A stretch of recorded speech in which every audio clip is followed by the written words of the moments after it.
And that was Method Man and Mary J. Blige, You're All I Need. Once again, a young man sleeping in his bed is aroused by police officers serving a warrant. And subsequently, the young man dies. This is a scene that plays itself over and over and over in American life. And it's particularly galling when any number of times we'll see, for instance, a young man take an AR-15 and shoot up a grocery store, but yet live. We will see a young man go into a church and shoot and kill 9 people and yet live. We will see a young man shoot up a store in a mall in San Antonio and yet live. As a matter of fact, it's interesting that oftentimes when those young men, after they committed these heinous acts, when they're arrested, there's almost no anger at all. You don't ever hear, I've seen more anger out of police officers after the slaughter of black and brown people. I've seen more anger from them when a black motorist or a brown motorist asks why they've been pulled over. And it's always the same thing. There is an official, a police official, who tells us to not rush to judgment. But I submit to you, any time that an unarmed person is shot, there is already and has already been a rush to judgment. Already.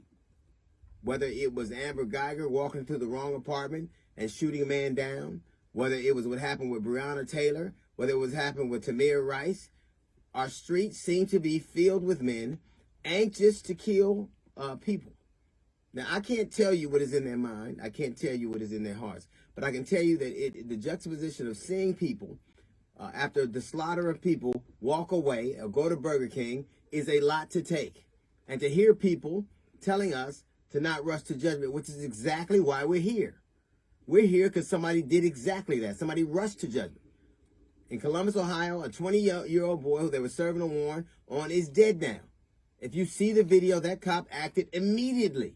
His mind was already made up. And if it wasn't, why is that man on our streets? Why are men and women like that constantly on our streets? Why are they in our proximity?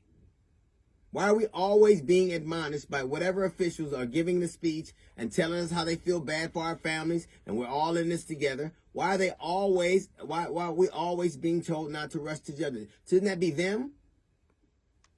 We're here because they did exactly that. And no amount of training and no amount of screening can get those things out of people's heads. I think qualified immunity gives deference to police officers, reasonable officers. What was his thought process? How do we know they're reasonable officers? How do we know their thought process? Why does this seem to be a phenomenon that is specific to black and brown people? It doesn't seem to happen in any other course. And why are those men and women often in such close proximity to us? They're serving a warrant in Fort Worth. A young woman is playing video games. It was a wellness call. It wasn't one that, well, they weren't serving a dangerous warrant. It was a wellness call to make sure everybody was okay.